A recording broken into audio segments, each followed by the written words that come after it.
After 20 years of marriage, my world came crashing down when Ellen, my wife, walked out the door without so much as a clear explanation. It all happened so quickly, so quietly, that I could hardly process it. The woman I had shared my life with, raised two children with, and built a home alongside was suddenly gone. For weeks I kept waiting for some sort of resolution, but nothing came. Her departure, in hindsight, felt like it had been a long time in the making. Yet, in the moment, I had no idea how close we were to the end. I'll never forget that night. It was a Wednesday, an ordinary evening, or so I thought. I'd just finished a long day at work, managing a team of construction workers for the company, going over blueprints, negotiating with suppliers, and meeting with clients. My life was busy, always busy. As I poured myself a glass of scotch and sank into the recliner in the living room, I felt a sense of relief. The kids were at their respective friends' houses, and Ellen had been in her usual routine, coming home late from work, as she always did. I thought we were just in one of those phases where things felt a little off, but I figured it would pass. We were both doing what we had to do. Her career at the marketing firm was picking up, and mine was as stable as ever. Life was moving along, and I took comfort in that. But that evening, as I sat there, staring at the TV, Ellen walked into the room carrying a suitcase. My eyes flickered to her as I sat up, my mind racing with a dozen mundane thoughts. Maybe she was going on another business trip or visiting her sister for the weekend. But when I saw the expression on her face, something in my gut told me this wasn't routine. There was no joy in her eyes, no warmth, just an icy calmness that I had never seen before. "I'm leaving, John," she said, her voice soft but unyielding. "I think you knew this was coming." I blinked in disbelief, my mind scrambling for any sort of logical explanation. "What do you mean, leaving?" I stammered. "Where are you going?" She avoided my gaze, staring down at the suitcase in her hand, as if it were the most important thing in the world. "I can't do this anymore. I'm sorry, John, but I can't be here. I need to go." The room seemed to shrink around me. I couldn't process it. What was she talking about? Was this a joke? Had we been fighting?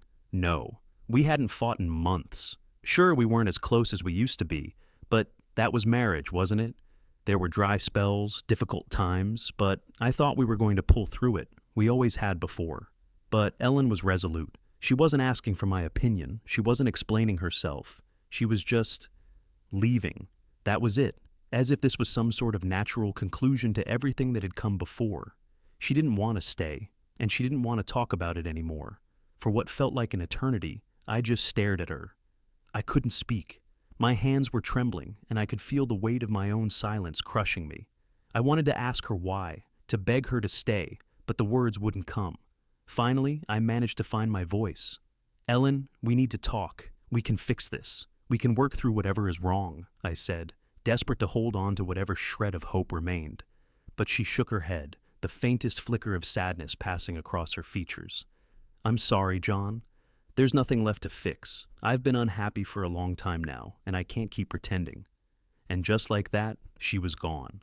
She turned and walked out of the room, her suitcase dragging behind her like a weight I couldn't lift. My heart dropped, and the weight of her words hit me all at once.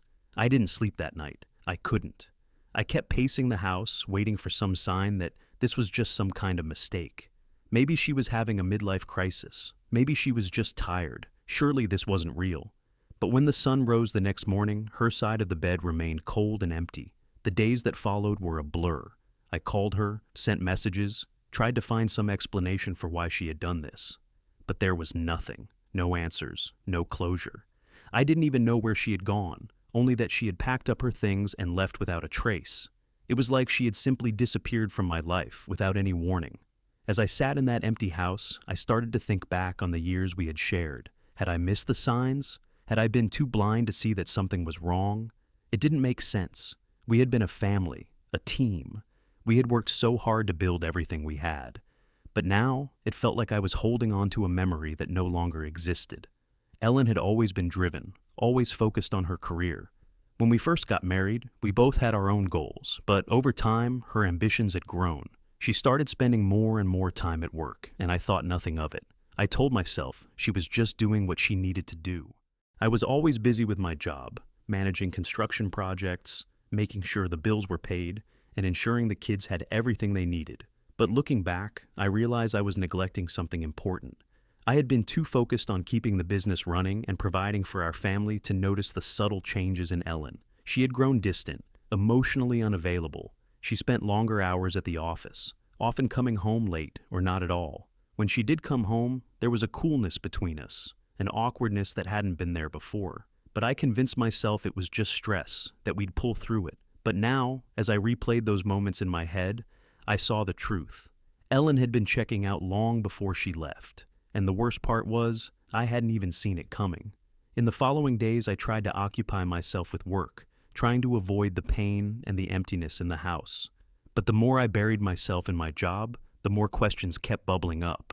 What had driven her to leave like this? What had I missed? It wasn't until I found the first piece of evidence that the full weight of her betrayal hit me. I had been going through some of her things, trying to make sense of her departure, when I found a stack of old love letters hidden in her nightstand. They were addressed to someone named Mark, someone I didn't know. I could feel the blood drain from my face as I read the words on the page. The letters were intimate, passionate, and full of longing. It was clear that Ellen had been having an affair for months. I had always thought that, despite our problems, we had an unspoken bond, a connection that couldn't be broken. But I was wrong. She had already checked out emotionally, and she had found someone else. Someone younger, someone new, someone who could give her the excitement and attention that I hadn't been able to. I sat down on the floor, holding the letters in my hands, and a deep, crushing sorrow washed over me. How had I not seen this coming?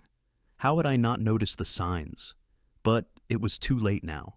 Ellen was gone, and the life I thought I knew had shattered into 1,000 pieces. And so, I sat there, in that empty house, with nothing but the echoes of the past and the painful reality of the future ahead. The silence was deafening, and in that silence I realized that I would never truly understand why she had left. But what hurt more than anything was the realization that, no matter how hard I tried, I would never be able to put the pieces of our life back together again. It all started with the small, subtle changes, the kind of things that at first you don't want to acknowledge. You want to brush them off, explain them away as just another phase, another bout of stress. But deep down, I knew something was off. The first sign was the late nights. Ellen had always been a dedicated worker, but over the past year, her work schedule had become increasingly erratic. She'd come home later and later, sometimes not until after I'd already gone to bed. And when she did come home, she was distant, exhausted, both physically and emotionally. I told myself it was nothing more than the pressures of her growing career, but a nagging feeling began to grow in the pit of my stomach. I remember one evening, about 6 months before she left, sitting at the kitchen table with a cup of coffee, trying to catch up on some work of my own. It was late, nearly 9 p.m., and Ellen had yet to arrive. She'd texted earlier to say she'd be working late on a project, something about a big presentation the next day. But it had become a regular excuse. That evening, though, I noticed something else. Her phone, left charging on the counter, was buzzing constantly. Text after text. Normally, she'd be on top of it, checking in, answering the occasional work-related message. But that night, I noticed a pattern. The texts were quick, short, and repeated at odd intervals. Out of habit, I glanced at the screen. I wish I hadn't. I had never been the type to snoop, and it wasn't something I was proud of, but curiosity got the better of me. On the screen, I saw the name Mark appear more than once. That wasn't the name of any colleague I recognized. In fact, I didn't recognize the name at all. I could feel my pulse quicken as I skimmed through the messages. They weren't just casual work-related texts. They were personal, flirtatious even. The kind of messages you send when you're interested in someone, when you're developing feelings that go beyond professionalism. My heart sank, and I felt a cold sweat run down my back. When Ellen finally came home a few hours later, she tried to act normal, as if nothing had changed. But I could see it in her eyes. The same way you can spot a crack in an otherwise perfect wall. She was trying to hide something, but I knew deep down that she wasn't being truthful. I didn't confront her that night. What could I have said? My heart was racing, and I was too overwhelmed by the discovery to even speak. I didn't know what to feel. Anger, betrayal, confusion. I didn't have the answers, only questions. The next few days, I tried to act as if nothing had changed, but the tension between us was palpable. I watched her closely, trying to make sense of the situation. Her behavior became more erratic. She'd become defensive over small things, her patience thinning. I'd ask her about her day, and she'd give me vague answers, brushing off any questions that didn't concern work. The late nights continued, and with each passing day it seemed as though the distance between us grew. She seemed more distracted, more distant. There was a coldness in her manner that I hadn't noticed before, and I felt it. It was like trying to connect with someone who was already somewhere else, someone whose thoughts were occupied by something, or someone, far beyond the walls of our home. I wanted to believe that it was just stress, that it was nothing, but every time I looked at her, I felt an emptiness, a void that hadn't been there before. It was like she wasn't truly there with me anymore. I tried to talk to her about it. I asked her if she was okay, if everything at work was really as stressful as she made it seem.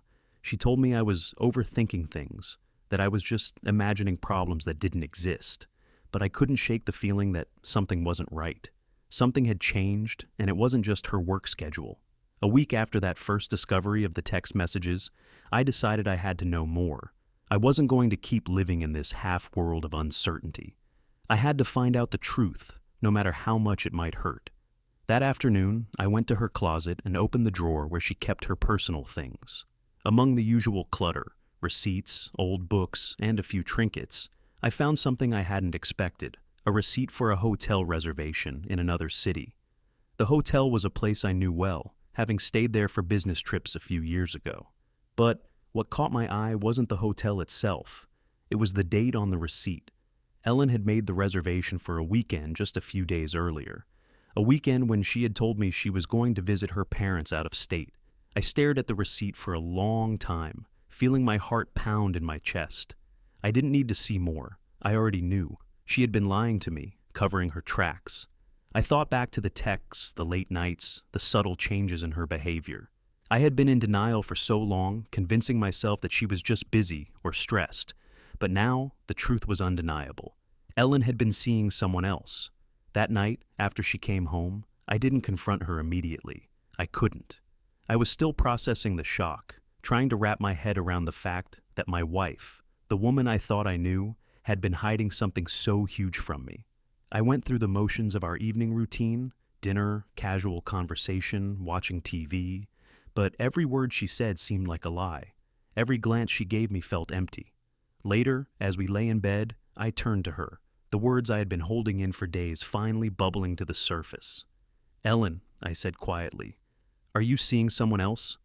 She froze, her body stiffening in the dark. For a moment, neither of us spoke. The silence between us felt suffocating, heavy with the weight of everything unspoken. Finally, she spoke, but her voice lacked conviction. "What are you talking about?" I didn't wait for her to answer. I couldn't. "I know about the texts and the hotel reservation. I know you've been lying to me." There was a long pause before she sighed deeply, her shoulders slumping. "John, I didn't want to hurt you. I've been struggling with this for a while now. I'm sorry." Sorry? That's all she had to say. My mind was reeling as I tried to understand how we had gotten to this point. Ellen, the woman I had spent my life with, had been hiding an affair from me for months, and she was sorry? Sorry didn't even begin to cover it. In that moment, it all clicked into place. The late nights, the texts, the hotel. Ellen had been emotionally and physically involved with someone else, someone who wasn't me, someone younger.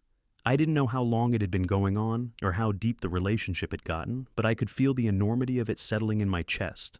I had been betrayed, and no amount of apologies or explanations could change that. The pain of that realization was overwhelming, but worse was the feeling of betrayal, the knowledge that I had spent years of my life believing in something that was no longer true. I didn't know what would come next, but I knew, without a doubt, that the life I thought I had was gone. After that night, when the truth about Ellen's betrayal finally came to light, I couldn't stop the flood of memories that came rushing back. It was as if my entire life had been a lie, one that I hadn't seen until it was too late. I spent days replaying every moment, every conversation, every gesture between us, trying to understand how things had gone so wrong. I had always believed our marriage was strong, that we were partners in every sense of the word. But now, looking back, I couldn't help but see how much I had missed, how much I had ignored. It wasn't just the big moments, the obvious signs of disconnection. like her late nights or the secretive behavior. It was the small, seemingly insignificant moments that, in hindsight, stood out like flashing red lights. Ellen had always been the one to keep our lives organized. She planned everything, from vacations to dinner parties, from the kids' schedules to our finances. But as the years went by, I noticed subtle shifts. Her focus was no longer solely on our family or our home. There were more and more nights when I would return home to find her lost in her thoughts, staring at a computer screen, her mind miles away.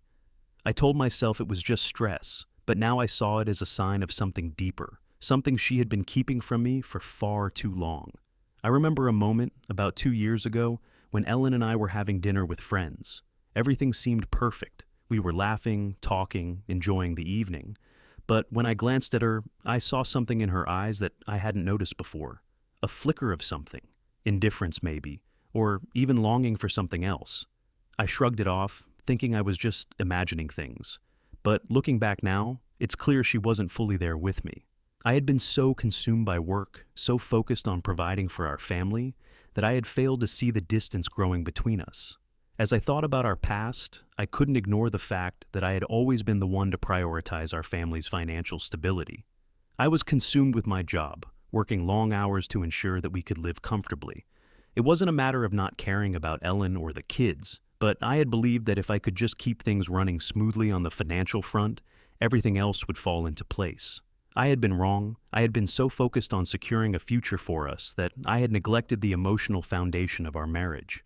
The little things that matter, the conversations, the shared moments of connection, the simple gestures that show you care, had started to slip away, and I hadn't noticed until it was too late. Ellen's career had been taking off, and I had been proud of her accomplishments. But as she grew more successful, she started spending more time at the office, more time away from home. I saw it as a natural part of her ambition, something I had always encouraged. She was a brilliant woman, and I admired her drive. But looking back, I see that ambition became her priority, and we had started to fade into the background. Her attachment to her career was growing, and my attachment to our family was deepening. It was as if we were on two separate paths, heading in opposite directions, neither of us noticing until we were too far apart to find our way back to each other. I had always tried to be understanding. When she came home late from work, I never complained. I wanted her to succeed, to feel fulfilled in her career. But in the process, I had ignored the emotional void that was growing between us. I didn't realize that her late nights were more than just work. They were her escape, her way of disconnecting from the reality of our life together. The more I thought about it, the more I realized how much I had been blind to. Ellen's increasing attachment to Mark, her colleague, her lover, had been building for months, if not years. I remembered the times she would come home and talk about him, how she'd mention his ideas, his contributions, how she'd light up when she spoke of his work. I had thought it was nothing more than professional admiration, but now I understood. That spark in her eyes, that excitement. It was the beginning of something else. I had never questioned it because I trusted her. I trusted her more than I trusted my own instincts. And then I thought about the way she had changed over the years. We had always had a strong mutual love for each other, but now I saw how that love had morphed into something less tangible.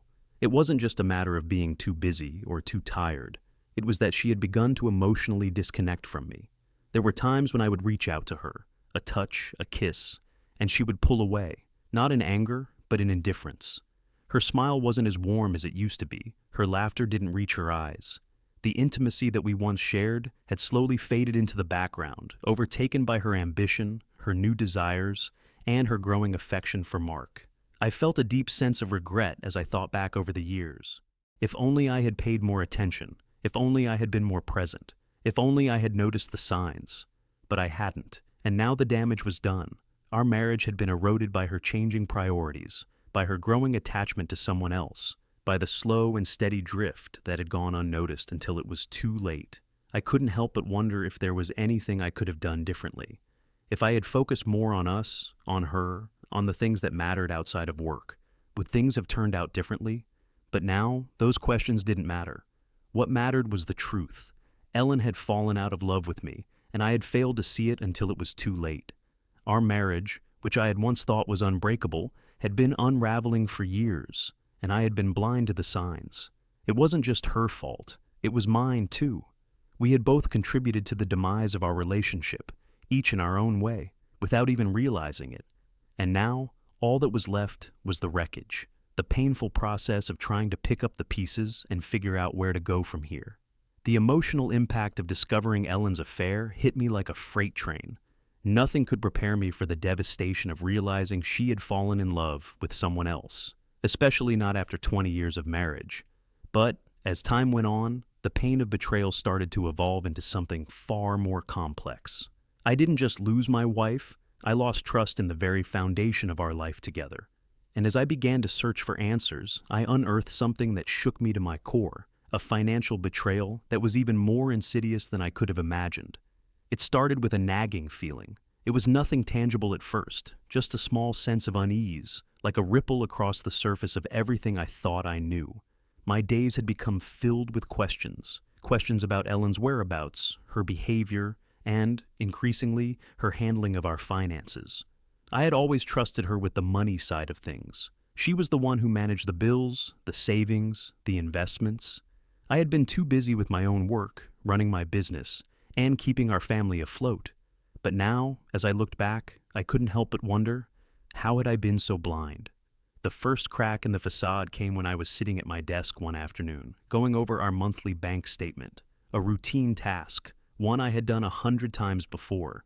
But this time, something caught my eye, a large withdrawal from our joint account, an amount that didn't align with anything we had discussed. It wasn't a regular bill, it wasn't a purchase we had agreed upon, it was just there. A chunk of money moved to an account I didn't recognize. My stomach dropped as I stared at the screen. At first, I tried to reason it away. Maybe it was an error, maybe it was a mistake on the bank's part, but deep down, I knew I had to find out more. I pulled up more recent transactions, sifting through them one by one, and the deeper I went, the more my heart sank. I found other large transfers, not just from our joint account, but also from accounts I hadn't even known existed. There were dozens of them, and they spanned months, even years. Small amounts here and there, but significant when added together. I felt a pit in my stomach. What was Ellen doing? Why had she been moving this money, and where had it been going? I couldn't shake the feeling that something wasn't right. I spent the next few days diving into our finances, accessing every statement I could find. I reviewed old tax returns, credit card bills, even our mortgage papers. That's when I discovered the first major red flag. Ellen had opened a separate savings account under her name only, no joint account, no shared responsibility. Just her name on the papers. I couldn't understand it. Why would she do that? It wasn't like her. We had always shared everything. The bills, the savings, the debts. We had built a life together, brick by brick, trusting each other every step of the way. But now, it seemed like I had been excluded from the very foundation of our financial life. The more I dug, the more I uncovered. I found evidence of loans she had taken out in my name without my consent. My heart pounded in my chest as I sifted through the documents. She had secured a sizable loan under the pretext of home improvements, but there was no sign of any work being done. No new renovations, no changes to the house, nothing. Just the loan. And it wasn't a small amount. She had borrowed a considerable sum, and it had been secured using my credit. I was stunned. How could she do this without telling me? How could she make such a massive financial decision without consulting me, without even a word of warning? It hit me like a punch to the gut. I had been working tirelessly, pouring my energy into our family's future, believing that Ellen and I were partners in everything. But here I was, staring at loan papers I didn't sign, bank transfers I didn't authorize, and accounts I knew nothing about. My world had been built on trust, on the belief that we were in this together. But now, it seemed like she had been planning her escape for much longer than I had ever realized. I began to trace the flow of money, following the trail of transfers from our joint account to her secret account, to the loan payments, to the mysterious withdrawals that seemed to be coming from nowhere. It was clear now. Ellen wasn't just emotionally checked out. She had been planning for her exit. She had been preparing herself financially, making sure that if and when she left, she would have everything she needed to start over.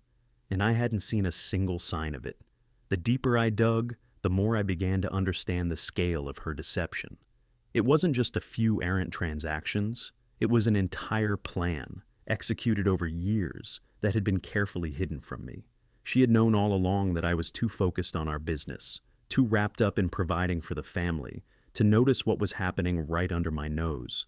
She had taken control of the money, pulling the strings behind the scenes, making sure that no matter what happened between us, she would be financially secure. I was left reeling, unable to process what I was seeing. How had she been able to do this? How had she hidden this from me for so long? I had trusted her with everything, with our home, with our savings, with our children. And now I realized that, all along, she had been making moves to secure her own future, her own independence, while I remained blind to it. I had never thought twice about our finances. I had always assumed that, as a team, we were in sync, but now I saw that I had been living a lie. I remember sitting at the kitchen table, the papers spread out in front of me, trying to make sense of it all. The loan documents, the bank statements, the transfer records, they all told the same story. Ellen had been preparing for her departure, and she had been doing it at my expense. And the worst part? She hadn't even had the decency to tell me. She had kept everything hidden, everything secret, while she built her own safety net. The betrayal wasn't just emotional anymore. It was financial, and it stung just as deeply. As I sat there, alone in the quiet of our home, I couldn't help but wonder, how much of our life together had been a lie? How much had she kept from me, not just about money, but about everything? Had she ever really been committed to our future, or had she been planning her escape from the start? The more I thought about it, the more I realized that our entire life together had been built on illusions. The financial secrets she had hidden from me were just the tip of the iceberg. The emotional distance, the lies, the affair. It was all part of the same pattern of deceit. I was angry, furious even, but I also felt a deep sense of loss. I had lost my wife, my partner, and now I was losing my trust in everything I had worked for. I had spent years building a future for us, working hard, trying to secure a stable life for our family. And now it felt like it had all been for nothing. Ellen had taken what was rightfully ours and had used it to build her own escape plan, while I had been left holding the bag. Just when I thought the world had already fallen apart, fate decided to strike another devastating blow. The emotional whirlwind of Ellen's affair, her betrayal, and the financial lies she had hidden from me left me broken, barely able to function. But the worst was yet to come. It wasn't enough that my wife had fallen in love with another man, or that she had secretly prepared for her departure. Now, I was faced with a revelation that would unravel everything I thought I knew about my family.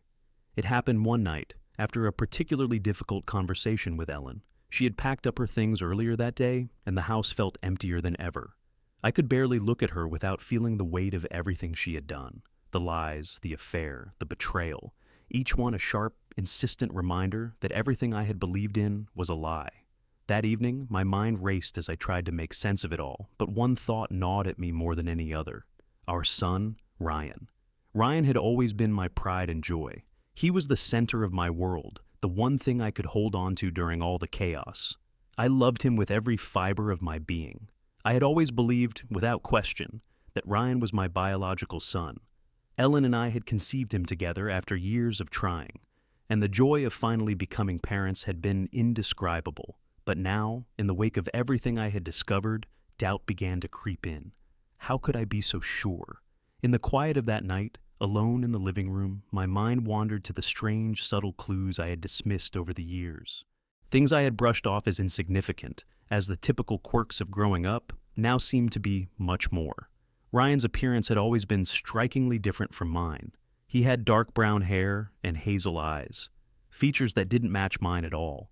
I had always chalked it up to some genetic mystery, but the more I thought about it, the more I wondered if it was a sign of something deeper, something I couldn't ignore any longer. It wasn't just the physical traits that troubled me, though. Ryan's temperament was also a bit of a puzzle. He had always been a good kid, but there were moments, small moments, when I noticed the distance between us. Little things that, at the time, I had attributed to his age or the natural progression of his independence. But what if there was something more? What if I had been living a lie all these years, just like everything else in my life? I tried to push the thought out of my head. I didn't want to believe it, but the doubt lingered and it gnawed at me. I thought back to the times when Ellen and I had discussed our future, our family. I thought about the moments when she had seemed so distant, And I remembered the rare, fleeting hints she had dropped about Ryan's paternity. She had always brushed them off, laughing it off with some excuse, but what if those were hints of something I had never seen before? And then, in the midst of my confusion and heartbreak, I made a decision. I couldn't live with the uncertainty any longer. I needed to know the truth. I needed to know if Ryan was truly my son, or if everything I had built with him was built on a lie, just like my marriage had been.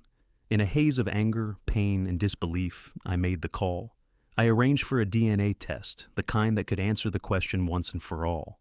I remember pacing the floor as I waited for the test results. My mind was a mess. I kept asking myself, what if I was wrong? What if Ryan really was my son? But deep down, a part of me knew that the answer was already out there, and I was terrified of what it might be. The wait felt like an eternity. Every minute dragged on, and I felt like I was trapped in a nightmare I couldn't escape from. I didn't even know how to prepare myself for the truth. The test had been taken. The samples had been collected. Now, all I could do was wait for the results, which were supposed to come in a matter of days. And then, one morning, the email came. I didn't even need to open it to know. My hands trembled as I clicked on the message, and my heart skipped a beat as I saw the words that confirmed my worst fears. The test had come back. Ryan was not my biological son. The shock hit me like a tidal wave. My knees buckled beneath me as the truth crashed over me. I was gasping for air, feeling as though the ground beneath me had disappeared entirely. I had known deep down that there was something wrong, but to see the cold, hard proof, there was no preparing for that. My own son, the child I had loved and raised for over a decade, was not mine. I sat there in disbelief. I don't know how long I stayed like that, staring at the screen. It felt like time had stopped. The room was silent, the weight of the discovery suffocating. Everything about my life had been built on the assumption that Ryan was my son. I had taught him to ride a bike, coached him through his school projects, held him when he cried, laughed with him during our family vacations. And now, none of that felt real anymore. None of it mattered if he wasn't truly my son. The implications of the test were far-reaching, not just for me, but for Ryan as well. What did this mean for our relationship? What did it mean for the life I had built for him? I couldn't stop asking myself how Ellen could have kept this from me. Was she the one who had known all along? Had she been hiding the truth from me for years? And if so, how long had the affair with Mark really been going on? My mind raced, but no answers came. I felt paralyzed by the enormity of the situation. The pain, the confusion, the betrayal, they were all too much. I had thought I had reached the depths of heartbreak with Ellen's affair, with her emotional and financial betrayals. But now, this new discovery shattered me in ways I hadn't thought possible. How could everything I thought I knew about my family be so utterly wrong? I had to confront Ellen. I had to face her with the truth. I couldn't let this lie stand any longer. But even as I prepared to talk to her, I knew one thing for certain. The foundation of our family had been built on deception. The truth was out, and nothing would ever be the same again. The family dinner was supposed to be a normal night, but it turned into the moment I had been waiting for. Ellen had invited everyone, still pretending everything was fine, but I knew the truth, and it was time to confront her. I stood up suddenly, silencing the room. Everyone's eyes were on me as I pulled out the envelope with the DNA results.